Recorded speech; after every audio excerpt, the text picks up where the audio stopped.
Ayan, may malaking statwa dito sa Bridgetown. May malaking statwa, oh. Oh, ha? Hindi ko alam kung bakit nilagyan ng shorts or ng damit yung statwa. Pero dito yan, sa magandang bridge. Ayan.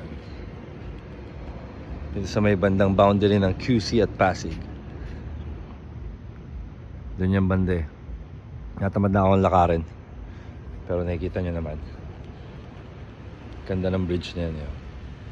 Very nice bridge. Dito sa Bridgetown. Ayan. Kita pa ba siya dito? Hindi yata. Marami pang building na tinatayo. Yeah. Katabi ng Opus Mall. Let's go!